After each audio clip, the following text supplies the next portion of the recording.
من سنة ونص كده. كان في واحد عريس جديد دخل الصيدلية، أنا حاضر فرحه، يعني عريس أنا حاضر فرحه. كان فرحه قبلها بيومين ولا حاجة، وبيقول لي يا دكتور أنا عايز اختبار حمل. اختبار حمل إيه؟ أنت متجوز أول امبارح عايز اختبار حمل النهاردة؟ فقال لي عايز اختبار حمل. أيوة، عملتها إزاي دي؟ يعني إزاي دي عملتها يا عفريت؟ فبص أنت يعني عندك احتمال من التلاتة، هنستثني تاني احتمال وتالت احتمال وخلينا في الاحتمال الأول. انت لسه مستجد في المواضيع دي، فانا هديك اختبار الحمل، بس ما تعملش كده تاني. مفيش حد بيتجوز اول امبارح مراته بتحمل بعدها بيومين. اصبر شويه. وبعدين انت ايه اللي ماسكه في ايدك ده؟ كان داخل ماسك كيس كده في الظاهر سندوتشات من على محل اول الشارع، فول وطعميه. انت يا ابني متجوز جديد، انت بطل، انت واحد عشان تتجوز انت بطل. فين الاكل بتاع الحمام وصينيه الحمام والفطير المشلتت والعسل الابيض والجبنه والحمام تاني واللي بتعيش عليهم اسبوع قدام؟ فين الاكل ده كله؟ انت رايح تجيب سندوتشين طعميه من على اول الشارع. ما كنت تعيش لوحدك يا ابني، انت تتجوز ليه بقى؟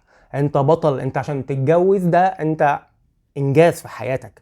انت واحد صارف ومكلف وفرح وكوافير وفستان ونيش. قصة النيش ده موضوع تاني خالص. النيش ده يا جماعة في طباقة انت ما بتستخدمهاش مرة او مرتين في العمر، يمكن يعني مرة على الضيوف ومرة انت بتاكل فيها من نفسك، وبعد كده بيتورث الاجيال اللي بعدها.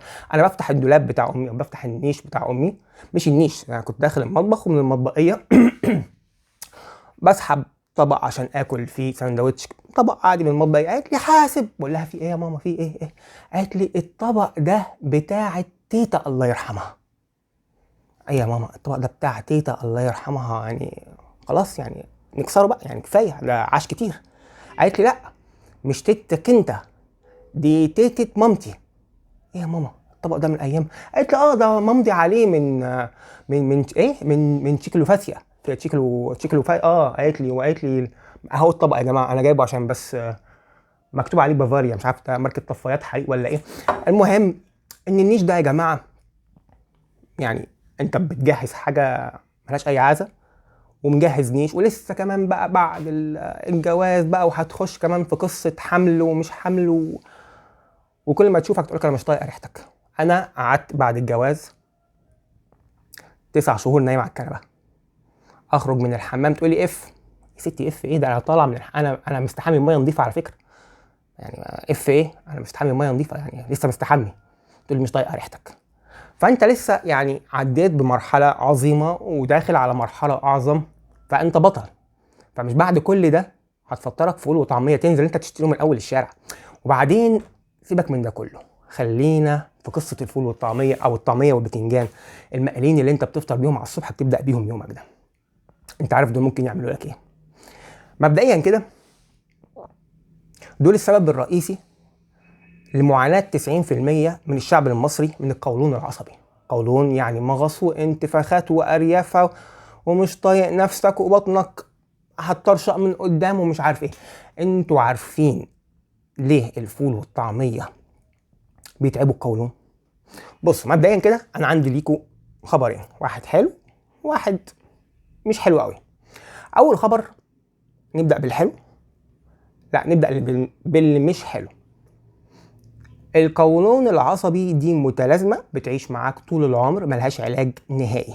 وانت قاعد وانا قاعد، واكيد جربت ادويه كتير للصبح وعارف الكلام ده كله، مفيش اي حاجه جابت نتيجه، وجاي تسالني يا دكتور عايز حاجه تخفف القولون. مفيش حاجه تخفف القولون نهائي.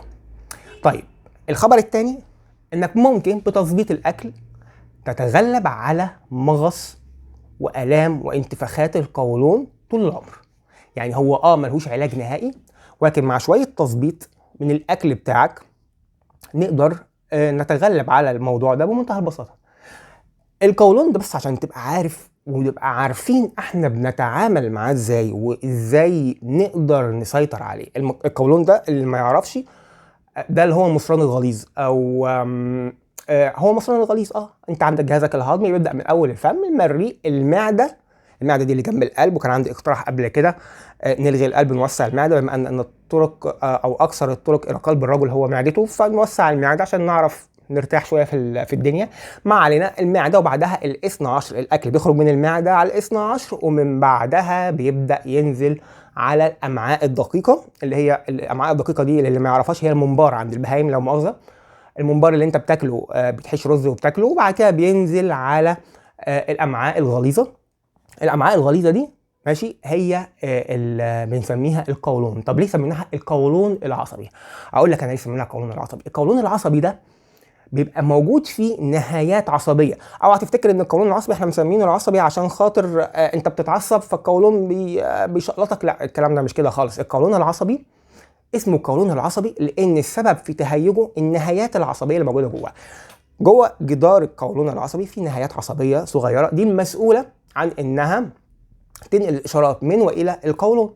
يعني المخ مثلا حاسس ان عايز يزود حركه القولون شويه، فبيديله اشاره انه يزود حركه القولون. في حاجه في القولون اكلتها وبتهيج القولون، بتعمل استثاره للنهايات العصبيه دي، فبتدي اشاره للمخ، فبيبدا القولون يتشقلب جوه ماشي، وبيعمل لك المغص، وبالتالي بيبدا كمان يعمل لك موضوع الانتفاخات وي وخلافه. طيب ايه الاكلات اللي ممكن تهيج القولون العصبي عندك؟ بصوا يا جماعه، مبدئيا كده توم وبصل. توم وبصل دول بيهيجوا اجدعها قولون. وبرده عشان ابقى يعني اقول لكم على اللي فيها، العصبيه والتوتر من الحاجات اللي بتهيج القولون. التدخين من الحاجات اللي بتهيج القولون. القهوه الكتير من الحاجات اللي بتهيج القولون. الاكلات زي الثوم والبصل دول من الحاجات الاساسيه المهيجه للقولون. بعض الناس القولون بتاعها بيهيج من الخيار. بعض الناس تشرب لبن القولون بتاعها يبدا يتشقلط، يعمل مغص ويبهدلهم وكده. طبعا بيبقى مصحوب الموضوع ده انتفاخات وبلاوي زرقاء. المهم، طب يا دكتور هنعمل ايه؟ احنا اغلب الشعب المصري بيفطر طعميه وبتنجان مقلي وفول وبياكل توم وبصل. ده توم وبصل ده في كل اكلاتنا.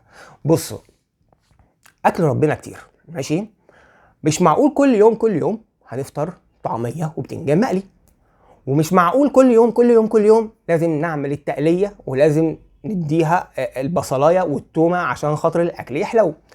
حاول تدي فرصه للقولون عندك يرتاح.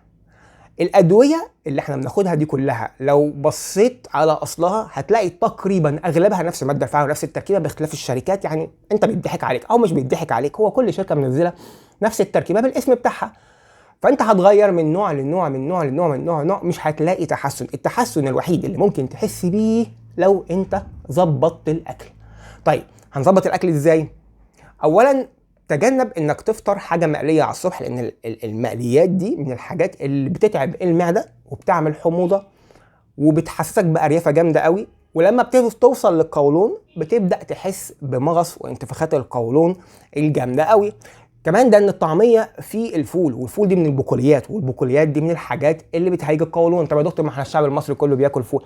ايوه يا سيدي، ما احنا قلنا ما تاكلش فول كل يوم. الفول يعني انت ممكن تفطر بطاطس مهروسه بشويه زيت زيتون على شويه بقدونس زي الفل، مش هتحس بتعب وهتبقى خفيف وفي نفس الوقت شبعان وعندك الطاقه تكمل يومك وانت فايق. جرب الاكله دي، شويه بطاطس اسلقها، بطاطسايه اسلقها عليها معلقه زيت زيتون عليها شويه بقدونس، وحط بقى انت كزبره عليها، حط شويه الملح شويه الفلفل بتوعك، وجرب افطر اليوم الفطار الصحي الجميل ده.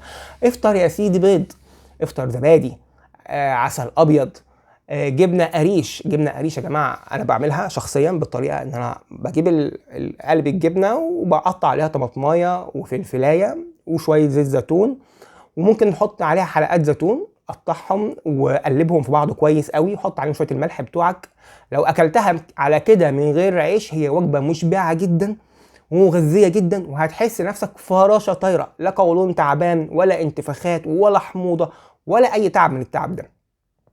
انت عندك الاكل كتير،